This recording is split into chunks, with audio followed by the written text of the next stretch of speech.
Hey y'all, what's up? It's Jared here with another edition of the Better Than Less Than podcast. Appreciate everyone who is tuning in and will be tuning in soon. If you can, please leave a like, comment, and subscribe to the HBCU Sports YouTube channel. Please subscribe to become a level 1, 2, or 3 member to get all the exclusive content from the HBCU Sports team. Follow us on all of our social platforms. We're on Twitter, we're on Facebook, we're on Instagram, we're on TikTok, we're on what's the name of that? Blue Sky. Search HBCU Sports on that, and you will find us there. And you can always go to hbcusports.com for all the latest news at HBCU Sports. Please go to HBCU Sports/donate. We need money to fund this operation, and you guys are our great supporters, our loyal supporters are a big part of that. So if you can please go to HBCU Sports/donate, and that will really help us out. We would really appreciate it. And you can always hit the super chat here in the chat if you can, please be active in the chat. And if you could hit that super chat, that would be greatly appreciated. You know, that you guys are a big part of our operation. I can't say that enough. You really are. And we appreciate your viewership, and we appreciate your support in any way that you give. All right, let's get into it. Week 3 of the HBCU football season has come and gone, and we're heading into week 4. But let's first take a look back at week 3, and probably the biggest controversy from the weekend of the HBCU football season was Kentucky State and Grambling State. Now, Grambling came away by the skin of their teeth with an overtime win over Kentucky State. Kentucky State got off to a hot start. This Felton Huggins offense has been clicking early in the season. I've been touting how balanced they've been with Torrance Bartle and at quarterback, and they've had the passing game going. The run game is always going to be there with Kentucky State. If you know anything about them, then you know they're going to have the run game going. But they've brought in balance with Torrance Bartle at quarterback in the passing game, and they got off to a 14-0 start against Grambling. They led at halftime, and in the final minute they held the lead. But Grambling, they came down and they scored a game-tying touchdown to send the game into overtime. And then in overtime, we got the big controversy of the weekend. So to set this up, Grambling got a couple of stops on the first 2 downs of overtime. This is the first possession of overtime. Kentucky State gets the ball first, and the first 2 plays, they go nowhere. Grambling's defense holds up, and Kentucky State is facing a 3rd and 19, and that sets up the play that is the big controversy of the weekend that ended up being the game winner for Kentucky State. So we're all going to watch this together, and we're going to see, if anybody has an opinion in the chat about this play, please type it in the comments and let me know how you feel. I'll share my opinion in a second, but let's get the play loaded up here.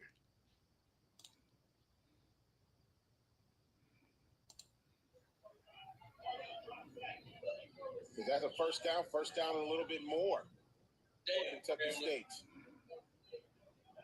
And it's a fumble. Grambling gets the football. They did not call that ball down. 30, 20, 10, 5. It's a touchdown for Grambling State University. This game is over. What? All right, so that was the play right there. I can look up a better quality of the play in real quick, because that wasn't the best quality. I'm pretty sure that was somebody that was recording it off of the ESPN stream. So bear with me. I'm gonna look up a better view of the play. But for those who didn't get a good view of the play, it was basically Kentucky State throws a short pass, and it gets stopped well short of the first down. And the receiver is kind of trying, and the offensive lineman are kind of trying to move the pile. And in the process of that, instead of ruling for progress, the referees allowed the play to kind of progress. And the Grambling defender, I'm not sure who the defender was who was able to force the fumble, but they get in and get the strip, and they return it for a touchdown. So it was a game-winning scoop of score. Here we go. I got a probably better quality of the play right here. So I'm gonna share my screen real quick, and so I can load this up. Bear with me. Please, appreciate everyone who's watching along with us right now. All right, let's get this loaded up.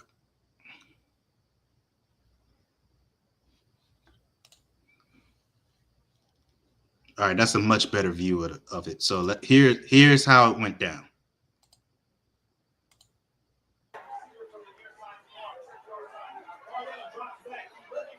That's a first down and a little bit more for Kentucky State. And it's a fumble. Grambling gets the football. They did not call that ball down. 30, 20, 10, 5. It's a touchdown for Grambling State University. This game is over. All right, so that was the play right there. Kentucky State, it throws a short pass, and it goes for a minimal gain, probably 2 or 3 yard gain. And as they're moving the pile, a Grambling defender is able to get in there. It looks like number 5, who was able to get in there and cause the strip, returns it for a touchdown to seal the win for Grambling State. So let's break this down. Let's break this down real quick. So here's the pass play. He catches it at the looks like the original line of scrimmage. Is that what I'm looking at right there? I'm not sure, but that's a first down. He's trying to maneuver for more yards. He's caught a little up bit right more, here. And it's a significant amount of time that they're moving the pile for Kentucky when they usually call forward progress. State. So the pile continues to move along, and that allows them to get the strip. So if we look at it, when the down, first down and a little bit, about 7 right here.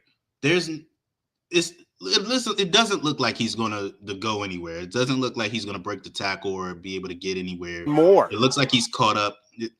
At this point is when they usually call forward progress and call the play down, and which would have allowed Kentucky State to bring their field goal unit on the team, or if they wanted to go for it and be risky and go for the touchdown. But State they allowed the play to develop, and Grambling State is able to force the fumble, and they return for a touchdown. So a very controversial play. That was the talk of the weekend. You know, a lot of people are saying, you know, it should not have been allowed to go on. You know, Grambling ain't complaining about nothing. So get to some people in the comments. Jonathan McGriff says that it was a horrible no call, and his forward progress was stopped. Yeah, and then Cajun Texas, I believe that's what that's supposed to be. The whistle was just about to be blown, but the runner was still fighting for extra yardage. The play was not dead just yet. Interesting perspective.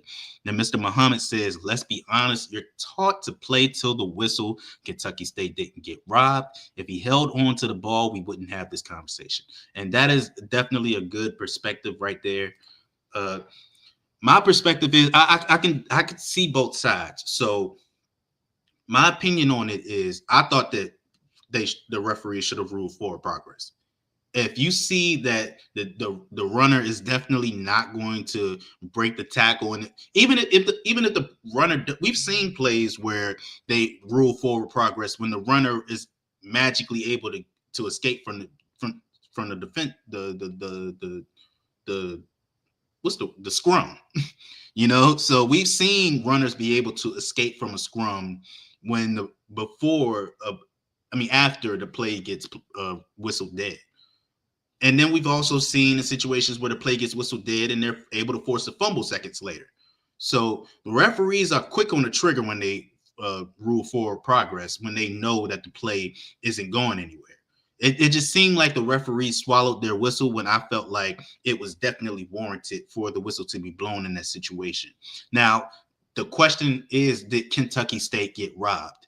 And even with me saying that I thought that forward progress should have been called, I don't think that Kentucky State got robbed. And here's why.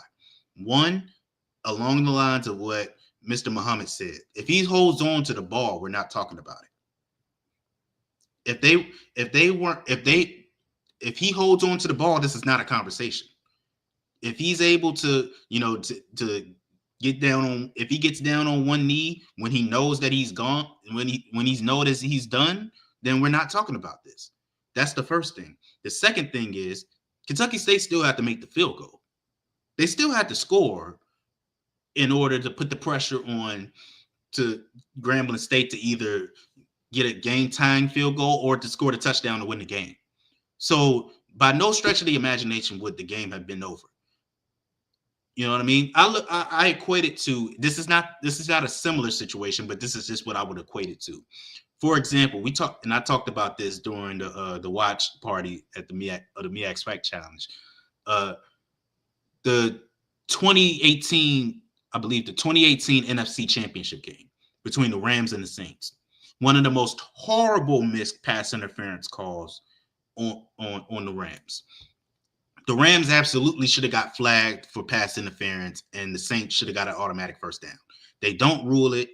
The Saints kick a field goal, and then the Rams get a field goal to tie the game. Then the Saints in overtime throws an interception, and then the Rams go on to win the game, and they go into the Super Bowl. Now, you could say that if they make that call, then it's null and void, everything that happens after that, because it shouldn't have gotten to that point anyway. But I would argue that you deal with the circumstances that you are given. So even if it was a horrible no call, and it absolutely was a horrible no call, the Saints still had multiple opportunities to win that game. Just like Kentucky State would have had the opportunity to. I mean, it's different because you can't. He was so far ahead of the play on that return that there was no way that they were going to track him down for the tackle. But it would have been so many more opportunities for them had he just gotten down, or had he just held on to the ball. It's not the referee's fault that he couldn't hold on to the ball. You know, Mr. Mama said the whistle shouldn't have stopped play, but why is the running back still fighting? That's another thing. That's another thing. You're dead to rights. You're dead to right. There's no way you're getting that and even if you do get that extra yard, it's not going to change anything. It wasn't going to change the yardage on that field goal. Whether you were kicking it from a 26-yard field goal, 27-yard field goal, or a 28-yard field goal, it was still going to be the same. It was still going to be the same scenario. It was not going to be much different. The only thing that would have been different was you weren't going to be able to do it from the hash. You were probably going to have to do it at an awkward angle. But that's your fault because you were fighting for extra yardage. So, so it kind of sounds hypocritical because I'm saying that it was a missed call, but I don't think that Kentucky State got robbed because they played a part in why it happened in the first place with the running back fighting for the extra yardage rather than just getting down and knowing that the play is done. That's the same thing that a lot of players, that a lot of quarterbacks get flack for, not knowing what the play is when the play is dead. You know, they try to scramble around and try to look for an open receiver when there's nothing open downfield. Instead of just throwing away, they take a sack that loses a bunch of yardage, and instead of being in field goal range or in scoring position in general, they're forced to punt. You know, quarterbacks get that stigma all the time, that criticism all the time. Same goes for running backs. You fighting for extra yardage, and it doesn't make a difference. It wasn't going to get you the first down. It wasn't going to get you into the end zone. It wasn't going to get you. Your circumstances were not going to change with those 1 or 2 extra yards. So yes, it was a blown call. It absolutely was, because I believe that forward progress should have been called, but I do not think Kentucky State got robbed because it could have been avoided.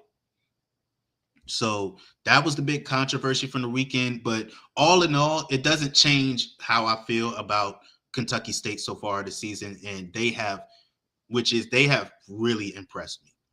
They really, a lot of teams have. There's another team that really impressed me that got a huge win this weekend. We'll talk about them in a second, but Kentucky State is one of many teams that has really impressed me in the SIAC. The SIAC in general has been chocked full of teams that have had spectacular starts to the season. Tuskegee has had a great start to the season. Spoiler alert, Edward Waters is one of those teams that has had a tremendous start to the season. Of course, Albany State had a great start to the season. This SIAC championship, Fort Valley State played well against Clark Atlanta, even to defeat Clark Atlanta with Zy McDonald in his first year there. And they're looking like they're primed for a championship run. There are about 5 or 6 teams in the SIAC right now that I can conceivably see fighting for a spot in the SIAC championship game. All of those teams, they have a great chance of clinching the spot in the SIAC championship game. Obviously, I think that at this point in the season that Albany State is the best team in the conference, but Edward, man, let's just get into it. I'm gonna put a pin in the Kentucky State-Grambling State game. Kentucky State played a heck of a game. They played incredibly. They probably should have won this game. You know, they got off to that hot start, allowed Grambling to stick around and, you know, play themselves back into the game. But that does not take away from the effort that Kentucky State put forth in this game. They are a very good football team, very, very good football team. You know, if they played any other team in the SWAC or the MEAC, I would not be surprised to see them give them a run for their money, if not win that game. You know, but you know, it's just unfortunate circumstances that, you know, caused them to lose this game. That played a part in them losing this game, but they should not hang their head because they played with tremendous effort, and they're going to be a problem for any SIA team they play going forward, because this team is legit, like many. Speaking of one of those teams that is legit, the inaugural HBCU Unity Classic was a thriller, to say the least.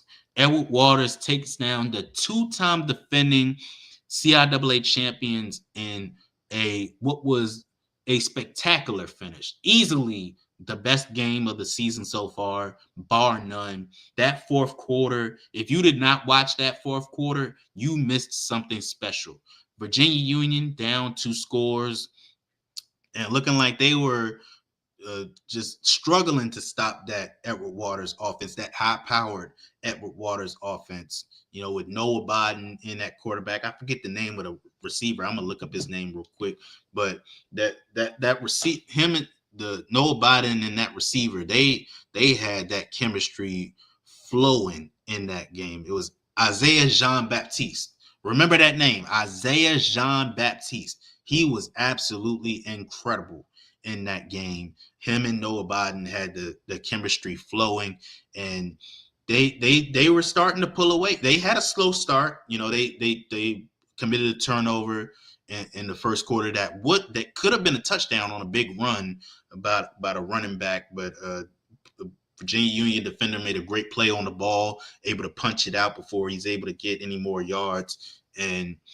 But Edward Waters kept battling and had a great third quarter, put up 2 scores in that third quarter, went into the fourth quarter with a 28-17 lead and extended it to 31-17 with the field goal. But then Virginia Union showed that heart of a champion, scored 2 unanswered scores, including a forced fumble on not RJ Rosales, but on Noah Biden. They forced the fumble on Noah Biden and returned it for a touchdown, tied the game. And then on the ensuing kickoff, Edward Waters scores the touchdown. Kieran Jackson, who was named the special teams player of the week based on that play, returned it 90 yards for a touchdown on the kickoff. And then Virginia Union came back and scored a touchdown to tie the game with a minute 20 left. And then Edward Waters drives down and gets into field goal range, has to rush their field goal unit onto the field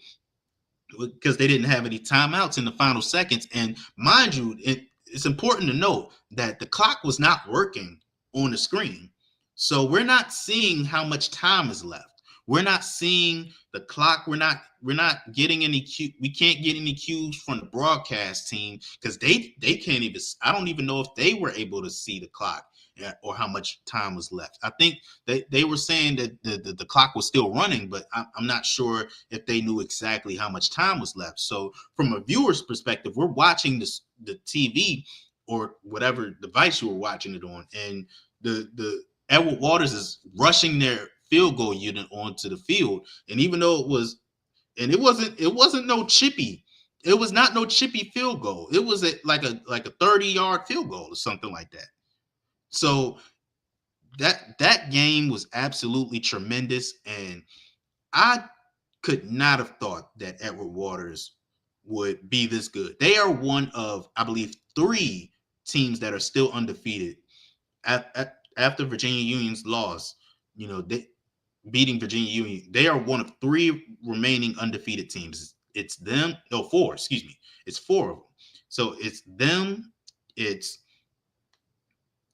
3 because one of the teams that I'm thinking of actually lost this weekend. We'll talk about them in a second. So it's them, it's Benedict, and it's Johnson C. Smith. So those are the 3 remaining undefeated teams. If you would have told me that Edward Waters will be one of the 3 remaining undefeated teams this season, I don't know if I would have believed it. Edward Waters, I knew that Brian Jenkins Jr., who I've been calling to be returned to being a head coach for a while now, I knew that him being the interim coach and having Eric Dooley as the offensive coordinator was going to have an impact on them. I thought at best, coming into the season at best, that they were going to have a winning record. I could not have imagined that they would be this good, that this offense would look unstoppable. The offense almost looks unstoppable at some points. When they're clicking, when they are flowing, they look unstoppable. Isaiah Jean-Baptiste played an incredible game. Noah Biden has had an incredible start to the season. This team is so balanced on offense. And the only question is, how good can the defense be? What is the defense's ceiling? Because if the defense can be, my bad. But if this defense can be at least serviceable, Edward Waters could be one of the top teams in Division II football in general. If they can be at least good, at worst good, at best, if they could be good at best on defense, this team can be one of the top teams in Division II football, full stop. Not HBCU Division II football, but in Division II football in general. That is how good this Edward Waters team is. And that's how well coached they are. And that's not taking anything away from Virginia Union, because Virginia Union played a great game. They had some missed opportunities, of course, but they just ran into an Edward Waters team that was clicking at the right time. I'm not completely sold that Albany State has locked up the SIAC championship race like I thought through the first couple of weeks of the season. I still have them as my championship pick, but I don't think it's going to be as cut and dry as I thought it would have been through the first 2 weeks. This is a long season. Edward Waters can continue to get better. Albany State can continue to get better. Clark Atlanta can still get better. Fort Valley State can continue to get better. And even Kentucky State is not out of it yet. I know that Kentucky State lost to Albany State I think a week ago, but they are not out of it. They are very much in the race for the SIAC championship.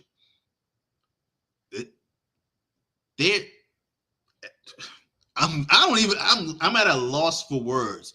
If you are not tuned into the SIAC, I would encourage you starting tonight, because they're Tuskegee plays Benedict. They go into Benedict tonight at 7. Watch that on ESPN Plus. The SIAC, you are going to want to tune into those games, because you never know what's going to happen. You don't. The SIAC, I'm going to go out on a limb and say they are the most exciting conference to watch in HBCU football, bar none. There is no debate about that. There is no more exciting conference to watch in HBCU football than the SIAC. And I might go a step further and say they're one of the top 5 conferences in all of college football to watch. They are that exciting. They're there's 1 through 6 could be in the SIAC championship game. You look last year, 1 through 6 could have been in the SIAC championship game. That's how many good teams there are in the SIAC. And Edward Waters has definitely surprised me.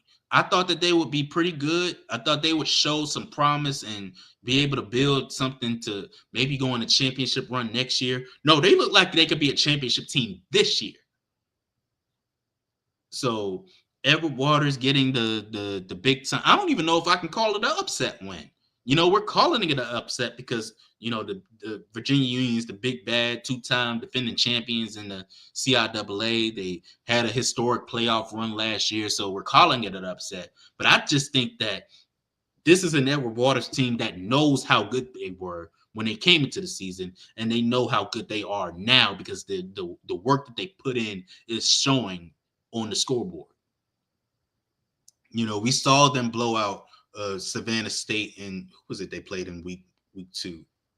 Miles, and through the first 2 weeks. But those are 2 teams that respectfully are not Virginia Union. Being able to get the job done against a Virginia Union team that knows what it takes to win at the highest level and be able to get through those stressful moments in the game, to be able to get over that team, that's got to give them a lot of confidence going down the stretch of the season and what will be a grueling schedule for them in the SIAC. Their work is not done. After they go into Bethune-Cookman, which that's going to be an exciting game. For all my SWAC, I know I see a lot of SWAC fans in here. What's up, KD? What's up, Ty B, Emmett Jones? How y'all doing? What's going on? Y'all, appreciate y'all for joining. And shout out to Geese Stan Hardy. Apologize if I pronounced that wrong. Coach Julian, that's experienced SWAC quarterback. Yeah, and it's gonna pay dividends for them when they go into Bethune-Cookman, because Bethune-Cookman better be on their P's and Q's, because all it takes is a clean game for Edward Waters to get this done. It don't have to be a full clean 60 minutes, but if they could play a clean second half, I can see Edward Waters winning this game. I know I've been wrong on my predictions for the Division II teams against the SWAC and the MEAC. I predicted Virginia State to beat Norfolk State. I was very close to that coming true, though.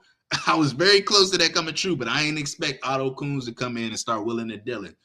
And there was another one that I predicted was probably going to go the other way, and I'll get to that one in a second. But third time's the charm. I don't know. Edward Waters got a good chance. And shout out to Top B said, I have a feeling that Edward Waters has a good chance of beating Bethune-Cookman. I really think so. I really think so. I think there's a great chance that Edward Waters could beat Bethune-Cookman. I've been wrong about my first 2, but this might be the one that get right. Emmett Jones in the chat said, Tuskegee versus Benedict tonight. Who do I got? Okay, so again, for everyone who didn't hear me, Tuskegee versus Benedict tonight on ESPN Plus, 7 p.m. Eastern. 7 p.m. Eastern. Please tune in. You are not going to be disappointed. This is going to be a very good game. I promise you. It's going to be a very good game. But who do I got? So coming into the season, I did not know what to expect from Tuskegee, and I didn't know what to expect from the Benedict offense. Tuskegee has exceeded my expectations, and this Benedict defense has exceeded my expectations. Benedict, through their first 2 games of the season, Fayetteville State, they won 10-0. Central State, they won 10-0. So they have not allowed a score of any kind yet. So Benedict does not know what it's like to see the other team celebrate a touchdown. But I'm going to go out on a limb and say Tuskegee's going to score in this one, because they're the best team that they have played so far. Fayetteville State and Central State. Fayetteville State's a pretty good team. Central State, not so much. But Tuskegee is the best team that Benedict has faced so far. And I just think the inconsistency on offense is going to do Benedict in, and I got Tuskegee winning that game. I need to see some consistency on offense from Benedict. That defense, I know the defense is going to do their job. They got too much talent on that defense for me to not think that they're going to go in there and do what I've seen them do through these first 2 weeks or first 3 weeks. Technically, we've seen 2 games from them, but it's first 3. Anyway, but Tuskegee is a much more balanced team. Now, the fact that it's in Benedict, it definitely is important. That's definitely important. I don't think it's, but I personally, I don't think it's going to change anything.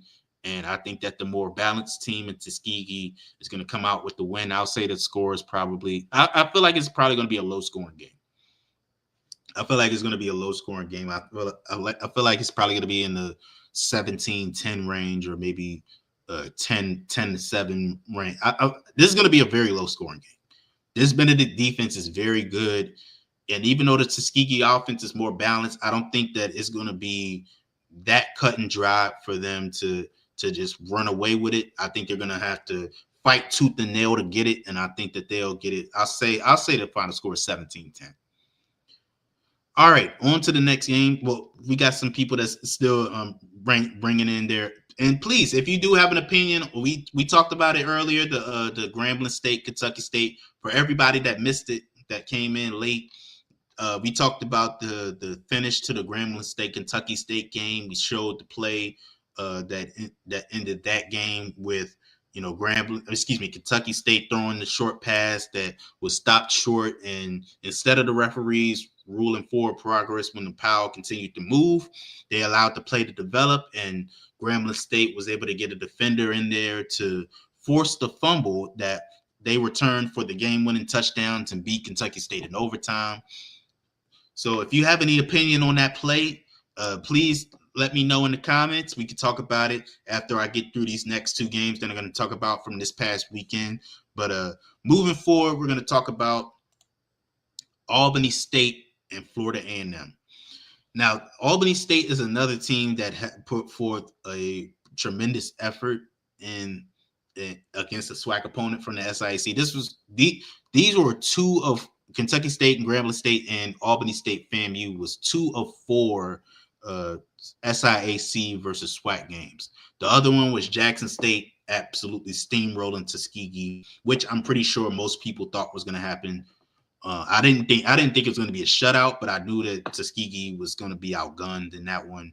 And I'm losing. I can't remember what the fourth one was. There was a fourth SIAC versus SWAC game that happened this weekend, and I don't have time to pull it up. Oh, yes, I do. I have time to pull it up. 1 second. It was Alabama State blowing the doors off of Miles. If anything, I'm surprised that wasn't a shutout. I'm more surprised that Jackson State and Tuskegee was a shutout and Alabama State and Miles wasn't. That's the most surprising thing for me. But anyway, moving on. Albany State against Florida A&M. They got off to a great start.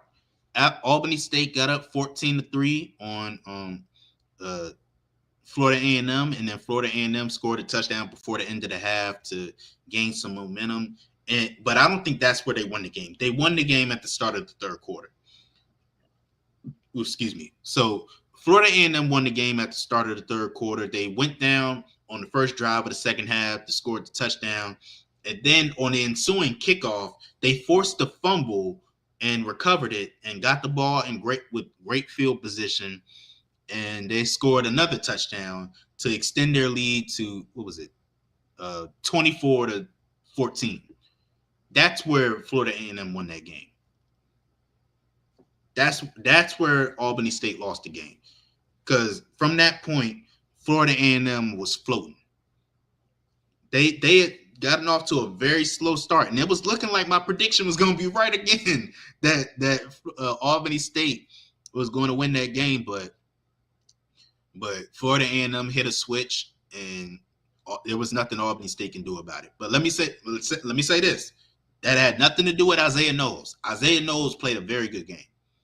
He played a very good game. This offense is still legit. Don't let this end result fool you.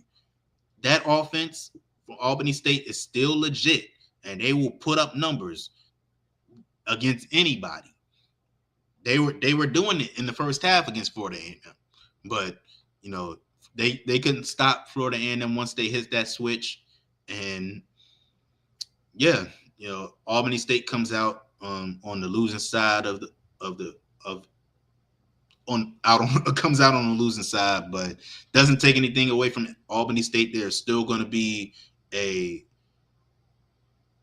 gigantic threat in the SIAC and in Division II football in general. Emmett in the chat said Albany State left a lot of points on the field because they lack confidence in their kicker. Yeah, you're right about that. Definitely right about that. But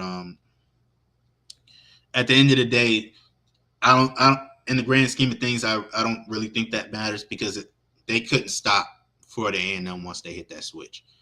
That their third down defense down the stretch of the game was horrendous. Just to put it mildly, their third down defense down the stretch of that game was horrendous. They could not get a single stop on third down. There was a point where they nearly had a sack on second down that would have been a safety. They had them pinned deep in their own territory. Could have had a sack on that would have been a safety, and somehow the quarterback was able to fight for extra yards to get it out of the end zone and put it back at the 1 yard line so there wouldn't be a sack. On the next third down play, when it was third and long, instead of pressuring, when it had been working for the first two downs, they allowed the Florida A&M, they dropped down in zone coverage and allowed Florida A&M to get the pass off, and they get the first down. They went away from what worked. And if anything, that's another play that kept them from winning this game. Because they went away from what was working. Generating pressure had been working. They were winning the battle on the line of scrimmage. But for whatever reason, they decided to drop down in coverage as opposed to continue to generating pressure. They decided to drop down in coverage, and it hurt them. And from there, they just couldn't stop Florida A&M on third down or any other down, but especially on third down. And Florida A&M goes down and scores, and that was the dagger touchdown. But still, it doesn't take anything away from Albany State. They can shrug this one off. It doesn't hurt them in the conference race at the end of the day. They still have a great opportunity to claim the SIAC championship this year. But they got a lot of competition. So they're going to have to clean things up, as Emmett talked about. You're going to have to gain some confidence in your kicker because you can't leave points on the board against these SIAC offenses. These SIAC offenses are spectacular. They are spectacular almost from top to bottom. If the bottom wasn't so like the bottom is, then I would say that from top to bottom, these offenses are absolutely spectacular. But the Albany State, they come up on the losing end against Florida A&M, but nothing to hang their hat on. On to the next one. And then lastly, the last game I want to talk about, we have Johnson C. Smith avoiding disaster against Elizabeth City State and getting a game-winning touchdown in the final 2 minutes to stave off the upset bid from Elizabeth City State. They remain unbeaten in the CIAA, and this was I don't think this counted as a conference game, if I'm not mistaken. I wish WSSU Ram Nation was in the chat to confirm that for me, but I don't think that this was a conference game. But the first game against the conference opponent, and they come out victorious. But it did not look like it was going to be that way up until that game went in play. Johnson C. Smith could not get anything going in that second half on offense. They just could not. They started I believe they scored on their first two drives, their first two offensive drives on the game. And then after that, they couldn't get anything going on offense. They just multiple 3-and-outs, threw an interception in the second half, and it just didn't look like they were going to come out of there with the win. It looked like Elizabeth City State was going to come out of there with the upset. And one of the commenters on I believe it was last week, my stream last week, said that Elizabeth City State was going to knock somebody off. Well, before that touchdown, that game-winning touchdown, it looked like Elizabeth City State was going to knock off Johnson C. Smith, but Johnson C. Smith got that touchdown, and Elizabeth City State couldn't answer, and Johnson C. Smith escaped with a win. Shout out to Chris Stevens for real quick before I talk about Chris Stevens' comment. Chris Stevens, for those who don't know in the chat, well, I'm pretty sure the majority of y'all know, but for those who don't know who's watching, Chris Stevens hosts the MEAC and More podcast every Wednesday, usually at noon. So please tune in to that. And he also has his own personal YouTube channel where he talks about things outside of HBCU sports. He talks about music. He talks about the WNBA. He talks about everything that you anything you're interested in. I know you can get it from Chris Stevens' personal YouTube channel. So go give him a subscribe on his personal channel and watch the MEAC and More podcast here on the HBCU Sports YouTube channel every Wednesday at noon. But he says Adrian Jones is going to get ECSU right shortly. As for Smith, that's a game you have to win. And they did. Yeah, they absolutely did. And they can't play like that again, especially this weekend, because they got to go into Richmond to play Virginia Union. So you can't if they play like they did in this game against Virginia Union, they're not winning.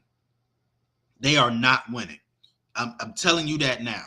They are not winning that game if they play like they did against Elizabeth City State.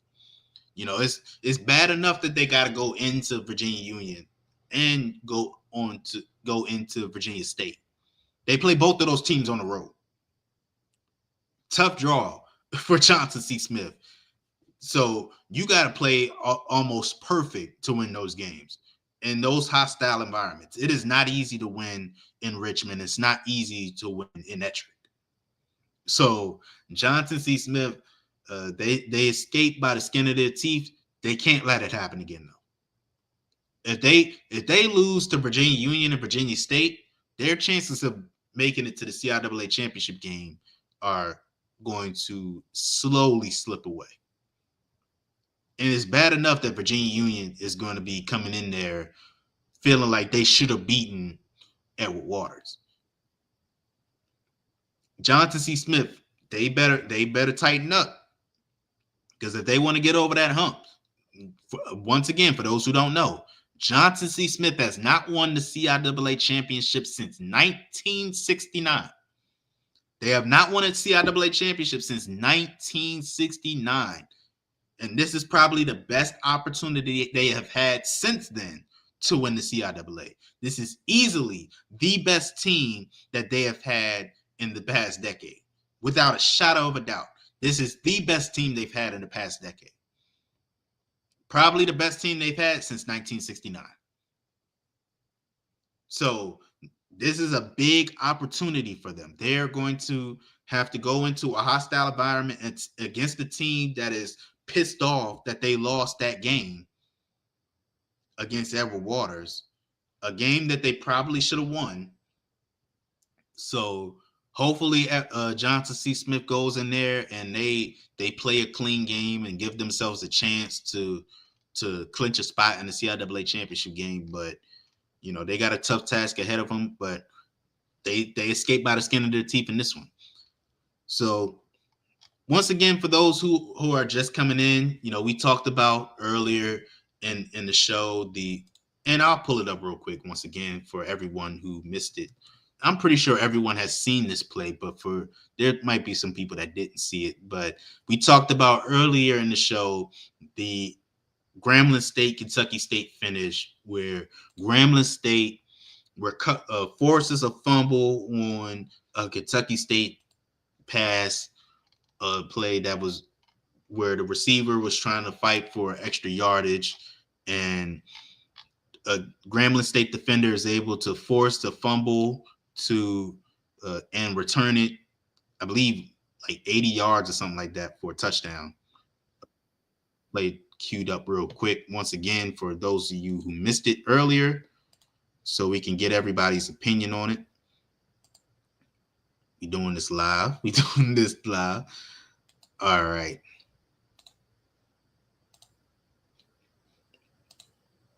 All right, we got it queued up right now. All right. And here's the play once again. Is that a first down? First down and a little bit more for Kentucky State. And it's a fumble. Grambling gets the football. They did not call that ball down. 30, 20, 10, 5. It's a touchdown for Grambling State University. This game is over. Just going to play that one more time for everyone. Is that a first down? First down and a little bit more for Kentucky State. And it's a fumble. Grambling gets the football. They did not call that ball down. 30, 20, 10, 5. It's a touchdown for Grambling State University. This game is over. All right. And once again, for those of you who missed it earlier, if you can have an opinion on that finish, did you think Kentucky State got robbed? That was Grambling State lucky to win that game, or was that the right call? Or what do you think? Shout out to my guy Jamie Walker in the chat. Great play-by-play commentator. You can hear on him on most of these HBCU games. He usually calls some of these SIAC games. Shout out to him in the chat. He said they got robbed. For those of you who are just tuning in, look, I absolutely believe that forward progress should have been called. It should have been called. But at the same time, I don't think that Kentucky State got robbed because that play could have been avoided. If the receiver just gets down or if he stops moving, they'll blow the whistle. They blow the whistle if he goes down. He doesn't try to move the pile, because moving the pile it wouldn't have changed anything in that scenario.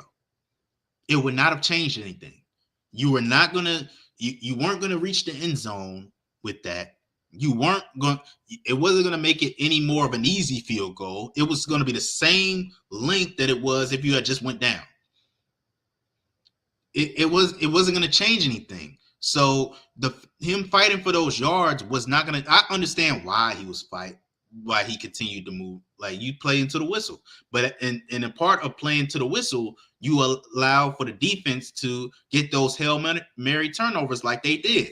And like Emmett says, protect the football. If he protects the football, or if he just goes down instead of continuing to fight for those yards, we're not talking about this. It's a non-issue. They're able to bring their field goal team on, whether they're make it or miss it, and you still would have had to make the field goal. And even whether you make or miss the field goal, you still would have had to get a stop. So there was still a lot that could have went against them, even if that play didn't happen. Absolutely, forward progress should have been called. It absolutely should have. There was the wrong call by the referees to allow that play to continue. We've seen plays take less time than that for them to call forward progress. We've seen times where it's just 3 seconds where they continue to fight for those extra yards and it doesn't go anywhere and they whistle the play dead. That felt like it was like 5 or 6 seconds where the pile isn't going nowhere that they could have called forward progress. But they didn't. But again, even though I think that was the wrong call, I can't say that they were robbed. I can respect people who feel like they were robbed, because at the end of the day, the play should have been called. And if they blow the whistle, then we're not talking about this anyway. So I can understand that point of view. I'm just of the mindset that You don't need to fight for those extra yards when it wasn't going to change anything in the first place. And you got to protect the football. And even if they would have whistled the play dead, you still would have had to make the field goal. You still would have had to get a stop on defense. So as much as I feel like that it hurts because Kentucky State played so well and they probably should have won that game. It shouldn't have been the overtime. How about that? It should have been an overtime. We could say that. But I can't get with the people who say that Kentucky State got robbed. I absolutely believe it should have been called. And it kind of makes me sound like a hypocrite because I'm basically saying that it should have been called, but I don't think it constitutes people saying that they were robbed. All right, let's get to these comments. We got Elvin Price that said, if that player would have got hurt, then what you gonna say? Well, I don't know. I guess we'll never know. But Philip Edwards, he says, to be honest, Kentucky ribbed themselves by sliding too early. Yeah, you're right. Yeah. Mr. Muhammad says he was there. It was a bang play. The refs probably let it play because the runner did a spin move, then tried to fight for yards, which is another reason why I say I can't say that they got robbed, because he has to understand the defense is collapsing in on him. The defense has already collapsed in. They've got him stopped dead to right. Don't fight it. Don't fight it, and you don't give them the opportunity to go for that Hail Mary turnover. You don't give them that opportunity. But it doesn't change the fact that it should have been called, but it does make you think, it does keep me from saying that they were robbed, because you did it to yourself. But what I will say is this: Grambling got to play better than that. Grambling got to play better than that. I know how good of a team Kentucky State is, so I knew that this was going to be. I didn't think it was going to be that competitive, but I knew it wasn't going to be an easy win for Grambling. But Grambling got to play better than that. They got to. If they play like that against the SWAC West, they're not going to have a chance. Now, granted, this is the weakest that I've seen the SWAC West look in a long time. But even still, I don't see Grambling doing much damage against the SWAC West if they continue to play like that. Whoa, hold your horses, Phil. I think Kentucky State's good, but I don't think they that good. Relax a second. Relax. Getting a little ahead of yourself. I know them SWAC rivalries kind of go a little, but no, I can't give you that amen. But I do think that they beat them in 2019. They would not beat them in 2025 though. They would not beat them in 2025. They beat them in 2019, but they would not do it this year.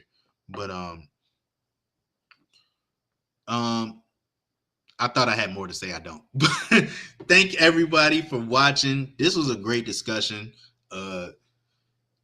Appreciate everybody who shared their opinions on the Grambling and Kentucky State game, and please share them in the comments of the once we get off here. Continue to keep the conversation going. Did you think that Kentucky State got robbed? Did Grambling State win fair and square? Let me know in the comments below. But appreciate everybody for watching. If you can, please leave a like, comment, and subscribe to the HBCU Sports YouTube channel.